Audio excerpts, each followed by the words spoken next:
नमस्कार, खबर एक मिनट देख रहे हैं आप। आपके साथ मैं हूं शिप्रा झा। इस बुलेटिन में हम आपको दिखाते हैं हर खबर की पूरी विश्लेषण सिर्फ और सिर्फ एक मिनट में। तो चलिए शुरू करते हैं खबरों का सिलसिला। नवादा के नारदीगंज में एक भीषण हादसा हुआ। परड़िया गांव के पास केमिकल लेकर बिहार शरीफ जा रहा ट्रक पलट गया। हादसे के बाद केमिकल में आग लग गई। देखते ही देखते आग ने विकराल रूप धारण कर लिया। हादसे के बाद बीच सड़क पर जैसे आग का दरिया बन गया। दरअसल सड़क निर्माण के लिए ट्रक से कंटेनर में इस केमिकल को बिहार शरीफ भेजा जा रहा था कि तभी निर्माणाधीन 4 लेन पर ट्रक अनियंत्रित होकर पलट गया। ट्रक के पलटने के बाद कंटेनर से केमिकल का रिसाव होने लगा और फिर ये केमिकल सड़क पर फैल गया। इधर अचानक उस केमिकल में आग लग गई। आग की लपटें इतनी भयावह थी कि दूर दराज के लोग भी मौके पर पहुंच गए। दमकल की गाड़ियों को बुलाया गया। लोग भी आग बुझाने की कोशिश करते दिखे, लेकिन दमकल की गाड़ियों से कड़ी मशक्कत के बाद आग पर काबू पाया गया। दमकल की गाड़ियों के समय पर आने से आसपास के इलाकों में ज्यादा नुकसान नहीं हुआ। भीषण आग पर काबू पाने के बाद ट्रक को लोगों ने बिहार शरीफ के लिए रवाना कर दिया।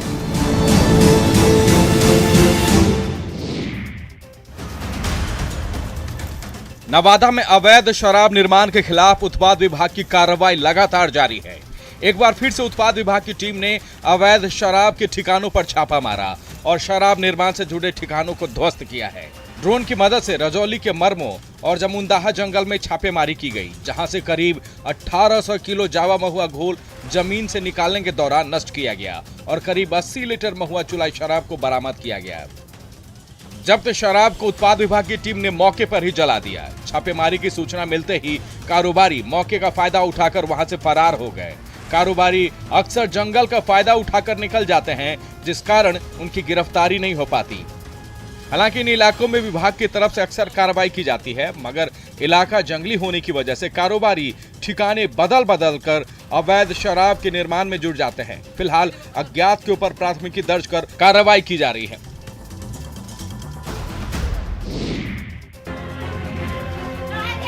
रामगढ़ के बड़का काना में एक दर्दनाक घटना से हर किसी का दिल दहल गया। उरलुंग में 3 बच्चों की मौत से मातम पसरा हुआ है। तीनों बच्चों की पानी भरे गड्ढे में डूबने से मौत हो गई है। सभी बच्चे खेलने के लिए घर से निकले थे, लेकिन देर रात तक घर नहीं लौटे। परिजनों ने काफी खोजबीन की, लेकिन किसी की खबर नहीं लगी। इधर रेलवे की ओर से निर्माण कार्य के दौरान घर के पीछे ही गड्ढा खोदा गया था। वहीं कुछ चप्पलें और कपड़ों पर लोगों की नजर गई। इस गड्ढे से जब तीनों बच्चे का शव निकाला गया तो उसे देख हर कोई दंग रह गया। बच्चों की उम्र 6 साल, 9 साल और 10 साल के करीब थी। तीनों बच्चे एक ही परिवार के थे। घटना की खबर सुनते ही घर में कोहराम मच गया। परिवार वालों का रो रो कर बुरा हाल होने लगा। एक ही परिवार से 3 खुशियों के इस तरह से जाने पर मोहल्ले के हर लोग रो पड़े।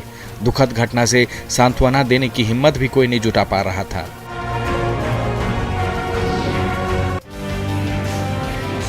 राज्य में शिक्षा व्यवस्था दुरुस्त करने को लेकर राज्य सरकार की ओर से की जा रही कोशिशें भागलपुर में रंग लाती नहीं दिख रही।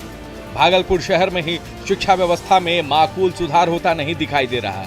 हाल ये है कि संसाधनों की कमी के बीच पठन पाठन का स्तर कई सवाल खड़े कर रही है। विश्वविद्यालय क्षेत्र के एक प्राथमिक स्कूल में महज एक कमरे में ही 5 क्लास के बच्चों को पढ़ाने की व्यवस्था है।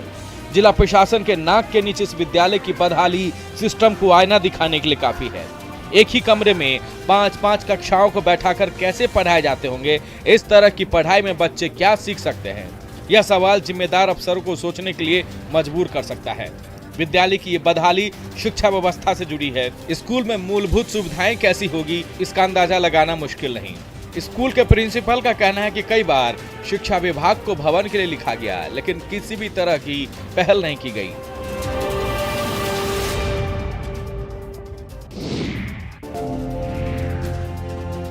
इतिहास का एक बेजोड़ अंग, एक अनोखा अजूबा। राजगीर का साइक्लोपियन वाल अपनी बदहाली पर रो रहा है। राजगीर की 5 पहाड़ियों पर इस साइक्लोपियन वाल को जिस मगध साम्राज्य ने अपनी सुरक्षा के लिए बनवाए थे, आज वो दीवार दरक रही है। इंजीनियरिंग का एक बेजोड़ नमूना देखरेख के अभाव में बदहाल हो चुका है। दुनिया के 7 अजूबों में शुमार the great wall of China से भी पुरानी दीवार जर्जर हो चुकी है।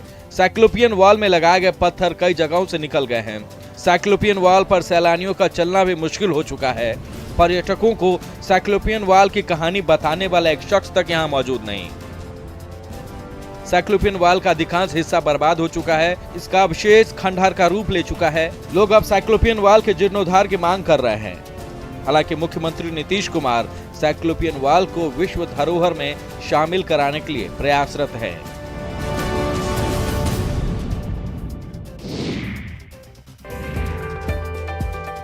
भागलपुर के नाथनगर का सब्जी कोठी पूरे देश में अपनी पहचान बना चुका है। सब्जी कोठी, जिसके जरिए नूरपुर के निक्की झा और उनकी बहन रश्मि झा ने ठेले और छोटे छोटे दुकानों पर सब्जी और फल बेचने वालों के चेहरे पर खुशियां बिखेर दी है।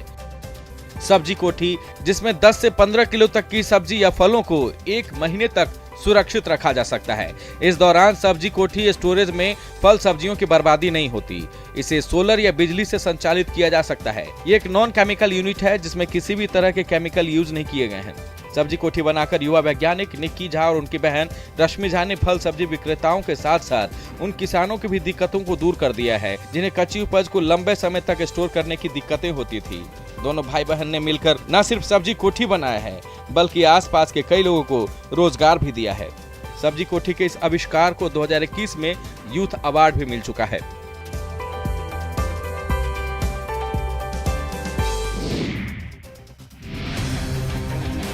बिहार विशेष सशस्त्र पुलिस 13 में पासिंग आउट परेड का आयोजन किया गया। इसके बाद बिहार के सभी जिला पुलिस बल सहित कुल 51 इकाई के 765 युवा सिपाही बिहार पुलिस में अंतिम रूप से शामिल हो गए। खुशी के इस पल में जवानों का उत्साह भी देखने लायक था। जवानों ने एक तरफ परेड के जरिए जौहर और कौशल का परिचय दिया तो वहां मौजूद लोगों का दिल भी जीता। पासिंग परेड के बाद प्रशिक्षण के दौरान बेहतर प्रदर्शन करने वाले सिपाहियों को प्रशस्ति प्रमाण पत्र और मोमेंटो देकर सम्मानित भी किया गया। परेड की सलामी पुलिस महानिरीक्षक प्रशिक्षण के विजय कुमार वर्मा ने ली। इस दौरान आईजी वर्मा ने कहा कि अनुशासन, कर्तव्य निष्ठा और आम लोगों की सुरक्षा का दायित्व होनहार सिपाहियों को मिला है। इधर सपना साकार होते ही सिपाहियों ने खुशी का इजहार कर जश्न मनाया। खुशी से सभी के आंखों में आंसू भर गए। इधर परेड देखने के लिए काफी संख्या में सिपाहियों के परिजनों के भी खुशी का ठिकाना नहीं था। न्यू जलपाईगुड़ी से कोलकाता जा रही कंचनजंगा एक्सप्रेस में किलकारी गूंज उठी। किशनगंज से दालकोला जा रही महिला ने ट्रेन में ही एक स्वस्थ बच्चे को जन्म दिया। दरअसल दालकोला जा रही महिला को अचानक ट्रेन में ही प्रसव पीड़ा शुरू हो गई। इसके बाद कंचनजंगा एक्सप्रेस में रेलवे के डॉक्टरों ने महिला का सफल प्रसव कराया। जच्चा और बच्चा दोनों पूरी तरह से स्वस्थ है। ट्रेन में बच्चे के जन्म होने की खबर कटिहार रेल मंडल को भी लगी, जिसके बाद बारसोई जंक्शन पर रेलवे के कई अधिकारी जच्चा बच्चा का हाल जानने ट्रेन में पहुंचे। कटिहार रेल मंडल के डीआरएम ने खुद जच्चा बच्चा का हाल जाना। ट्रेन में पहुंचकर परिजनों से बातचीत की। ट्रेन में जन्म लेने वाले बच्चे का स्वागत किया। फल और जूस देकर महिला को रवाना किया गया। रेलवे के अधिकारियों और डॉक्टरों ने नवजात बच्चे के उज्जवल भविष्य और उसके परिजनों को शुभकामनाएं दी है। रेलवे की पहल से ट्रेन में नई जिंदगी का स्वागत किया गया। इधर रेलवे कर्मचारियों ने भी इस खुशी के पल को एक दूसरे को मिठाई खिलाकर सेलिब्रेट किया।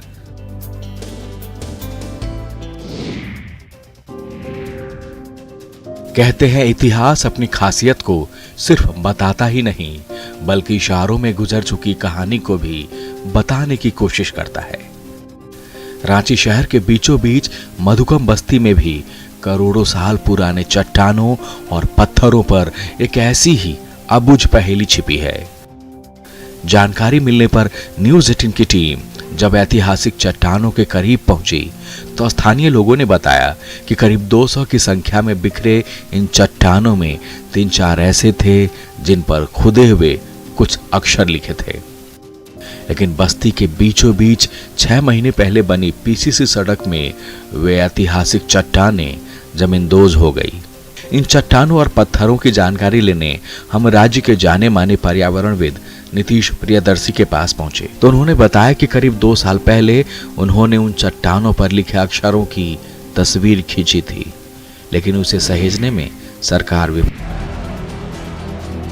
राजधानी पटना में एसआईटी पास अभ्यर्थियों ने मेरिट लिस्ट जारी करने की मांग को लेकर बिहार विद्यालय परीक्षा समिति के गेट के बाहर प्रदर्शन किया।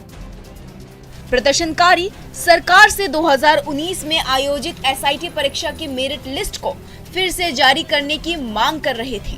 उनके मुताबिक सरकार की तरफ से रिजल्ट में मेरिट और अनमेरिट कॉलम को हटाने का भरोसा दिया गया था। लेकिन अभी तक सरकार ने इसे नहीं हटाया है और सरकार ने पूर्व वाला मेरिट लिस्ट को ही जारी कर दिया है। प्रदर्शनकारी सरकार पर वादा खिलाफी करने का आरोप लगा रहे थे। मेरिट लिस्ट को वादे के अनुसार जारी करने की मांग कर रहे थे, जिससे सफल परीक्षार्थियों को शिक्षक बहाली के दौरान अवसर मिल सके। हालांकि इस दौरान प्रदर्शनकारियों का प्रदर्शन शांतिपूर्ण रहा, किसी भी प्रकार की अप्रिय घटना नहीं घटी।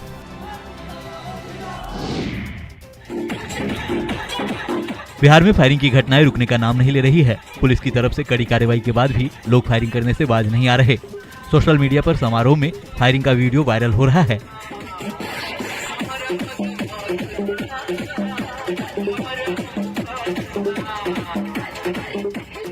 वायरल हो रहे वीडियो में युवक समारोह के दौरान डीजे की धुन पर डांस कर रहा है और हाथ में बंदूक लेकर लगातार फायरिंग कर रहा है। सोशल मीडिया पर वायरल हो रहा वीडियो भागलपुर के बैजानी इलाके का बताया जा रहा है। हालांकि न्यूज़ 18 सोशल मीडिया पर वायरल हो रहे वीडियो की पुष्टि नहीं करता।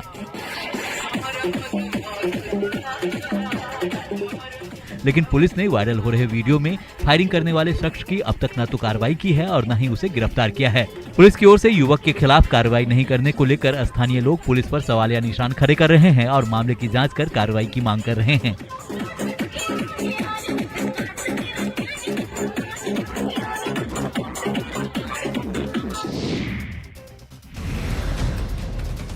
बिहार में सरकार की ओर से लागू शराबबंदी कानून के पालन को लेकर पुलिस सख्त रुख अपना रही है। शराबबंदी कानून को सफल बनाने के लिए पुलिस शराब के अवैध कारोबारियों के खिलाफ लगातार अभियान चला रही है। इस अभियान में पुलिस ड्रोन के माध्यम से अवैध शराब के ठिकानों का पता लगा रही है और उसे नष्ट कर रही है। कटिहार के गंगा नदी और सुदूर इलाकों में पुलिस शराब तस्करों के ठिकानों का ड्रोन के सहयोग से पता लगा रही है और उनके खिलाफ कार्रवाई कर रही है, जिससे नदी के दियारा इलाकों में अवैध तरीके से शराब का निर्माण करने और उसकी तस्करी कर रहे तस्करों में दहशत का माहौल है। पुलिस की ओर से शराब माफियाओं के खिलाफ की जा रही कार्रवाई के आगे भी जारी रहने की बात कही जा रही है। ड्रोन तकनीक ने शराब तस्करों के खिलाफ जारी पुलिस के इस अभियान को पहले से अधिक प्रभावी और असरदार बना दिया है।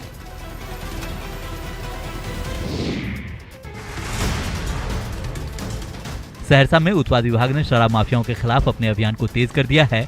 उत्पाद विभाग ने गुप्त सूचना के आधार पर कार्रवाई करते हुए देशी शराब बनाने का भंडाफोड़ करते हुए भारी मात्रा में स्प्रिट, रैपर, पैकेट और शराब बनाने के काम आने वाले उपकरणों को जब्त किया है। विभाग ने मौके से एक व्यक्ति को भी गिरफ्तार किया है। मामला सदर थाना क्षेत्र के भेदधरी स्थित वार्ड नंबर 37 का बताया जा रहा है, जहां उत्पाद विभाग ने कार्रवाई करते हुए देशी शराब के अड्डों को पकड़ा। खबर के मुताबिक उत्पाद विभाग ने गुप्त सूचना के आधार पर कार्रवाई करते हुए शराब माफियाओं के खिलाफ अभियान चलाया। इस दौरान टीम ने विभीषण महतो के घर छापेमारी कर भारी मात्रा में देशी शराब बनाने के काम आने वाले सामग्री को जब्त किया। पुलिस मामले में शामिल अन्य लोगों की गिरफ्तारी के लिए छापेमारी कर रही है। उनके घर पर जब छापामारी की गई तो वहाँ से 2 गैलन में 30 लीटर के 2 गैलन में 60 लीटर अवैध सुसव और 6 खाली गैलन, सभी गैलन से स्प्रिट की महक आ रही थी। बिहार में शराबबंदी कानून को सफल बनाने के लिए पुलिस और उत्पाद विभाग की ओर से शराब तस्करों के खिलाफ लगातार अभियान चलाए जा रहे हैं। पुलिस बिहार में पड़ोसी राज्यों से हो रही शराब तस्करी पर लगाम लगाने के लिए बॉर्डर इलाकों में वाहनों की सघन जांच कर रही है। बांका के पंजवारा चेकपोस्ट पर पुलिस और उत्पाद विभाग ने तलाशी के दौरान कार से भारी मात्रा में विदेशी शराब को जब्त किया है और एक तस्कर को गिरफ्तार किया है। जब्त शराब झारखंड से लाई जा रही थी। पुलिस से बचने के लिए तस्करों ने शराब को कार के अंदर बने तहखाने में छुपा दिया था। पुलिस ने आर्मी स्टिकर लगे कार की जब तलाशी ली, तभी उसे तहखाने में छिपाई गई शराब के विषय में पता चला, जिसके बाद कार्रवाई करते हुए पुलिस ने शराब को जब्त कर लिया और कार में सवार युवक को गिरफ्तार कर लिया गया। गिरफ्तार तस्कर की पहचान भागलपुर के सजौर थाना के सरोक गांव निवासी मिथुन कुमार के तौर पर हुई है।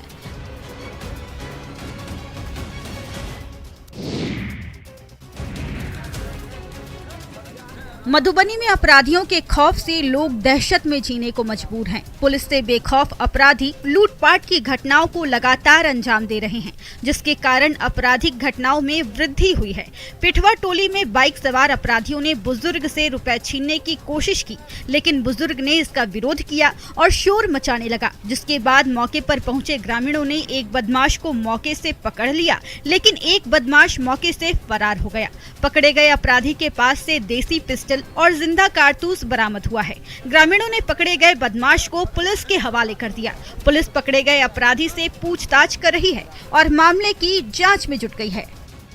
आगे में 2 आदमी आया मोटरसाइकिल से, एक मोटरसाइकिल पे एक नीचे उतर गया।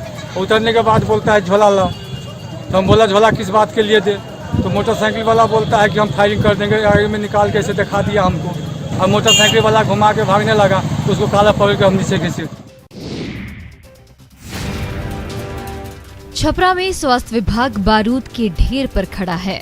ऐसा हम नहीं कह रहे, बल्कि अग्निशमन विभाग की रिपोर्ट कह रही है, जो पिछले 2 साल से फाइलों में बंद है। सदर अस्पताल के अंदर मरीजों की सुरक्षा को ताक पर रख दिया गया है। अस्पताल के सभी अग्निशमन उपकरण या तो गायब हैं या फिर पुराने हो चुके हैं। बावजूद इसके विभाग इस ओर कोई कार्रवाई नहीं कर रहा। अस्पताल की पुरानी बिल्डिंग के जर्जर बिजली वायरिंग किसी बड़े खतरे को न्योता दे रही है। अस्पताल की नींद खोलने के लिए अग्निशमन विभाग ने अस्पताल में जागरूकता कार्यक्रम भी चलाया है, लेकिन अभी तक अस्पताल प्रबंधन कागजी कार्रवाई में ही जुटा है। अस्पताल प्रबंधन अग्निशमन विभाग की रिपोर्ट को भी मानने से इनकार कर रहा है। यह हालात तब हैं जब देश के कई इलाकों में अस्पतालों में अग्निकांड की बड़ी घटनाएं हो चुकी हैं, जिसमें बड़े पैमाने पर जानमाल की क्षति हुई है। बिहार में शराबबंदी के बाद से सरकार और प्रशासन की तरफ से बरती जा रही सख्ती के कारण नशा के अवैध कारोबार से जुड़े लोग शराब को छोड़कर अफीम और गांजा का अवैध कारोबार करने लगे हैं, लेकिन पुलिस की सतर्कता उन पर भारी पड़ रही है। गया में पुलिस ने नशा के खिलाफ अभियान चलाते हुए इमामगंज प्रखंड स्थित सोहेला सलैया थाना क्षेत्र नावा में खेत में खड़ी अफीम की फसल को नष्ट कर दिया। स्थानीय पुलिस ने वन विभाग के साथ अभियान चलाते हुए अफीम की फसल को नष्ट किया। पुलिस के मुताबिक पहाड़ी इलाके में वन विभाग की लगभग 20 एकड़ भूमि पर नशा के अवैध कारोबार से जुड़े लोगों ने अफीम की फसल उगाई थी। स्थानीय पुलिस को जैसे इस बात की सूचना मिली, पुलिस ने वन विभाग और एसएसबी के जवानों के सहयोग से कार्रवाई करते हुए खेत में खड़ी फसल को तहस नहस कर दिया। हालांकि पुलिस ने मौके से किसी तस्कर को गिरफ्तार नहीं किया है, लेकिन पुलिस तस्करों की पहचान में जुट गई है और मामले की छानबीन जारी है। महिलाओं के लिए अक्सर भीड़ भाड़ वाली जगह पर वॉशरूम ढूंढना मुश्किल हो जाता है। वुलू एक ऐसा ही सोशल एंटरप्राइजेज है जिसने इस समस्या का हल खोज निकाला है। ये ऐप आपको न सिर्फ एक साफ सुथरा टॉयलेट ढूंढ कर देता है, बल्कि एक छोटा सा ब्रेक लेने की भी जगह भी सुझाता है। देखिए हमारी मिशन पानी की ये खास रिपोर्ट। स्वच्छता और पानी, पानी, पानी, हमको बचानी है ये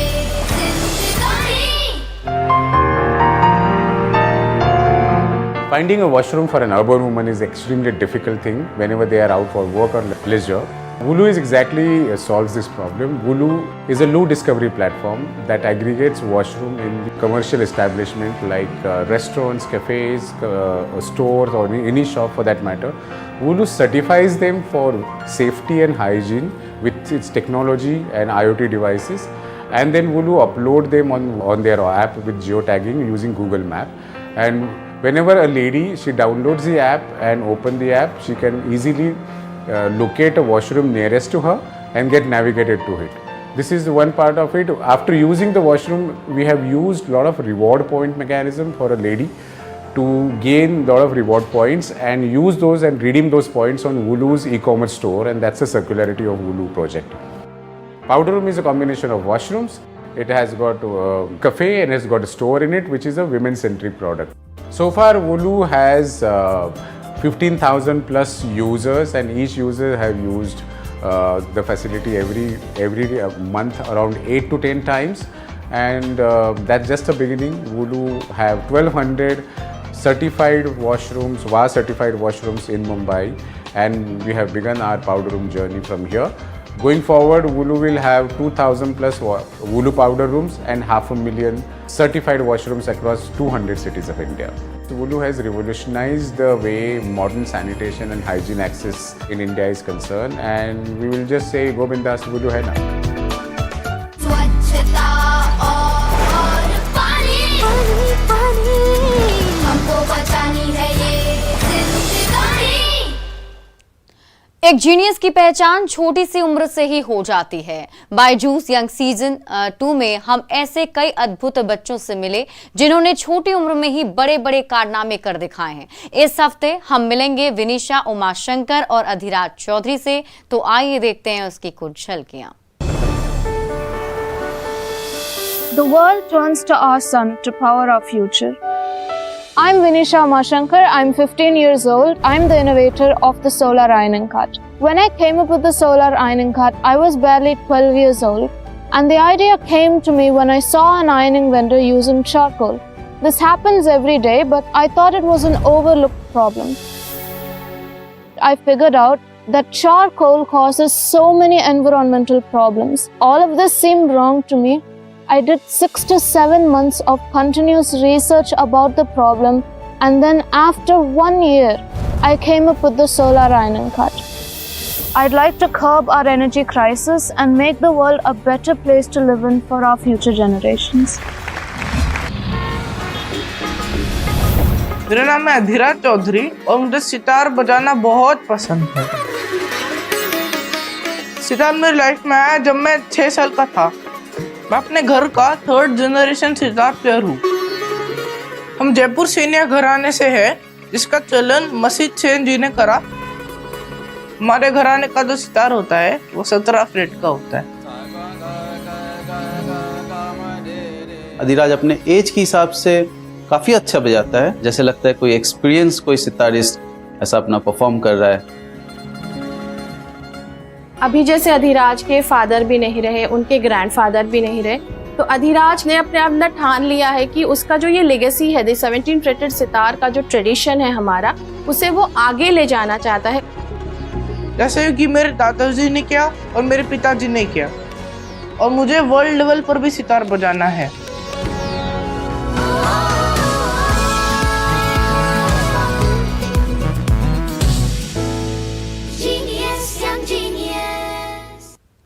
और फिलहाल इस बुलेटिन में अभी के लिए बस इतना ही, लेकिन न्यूज़ 18 बिहार झारखंड पर खबरों का सिलसिला लगातार जारी है।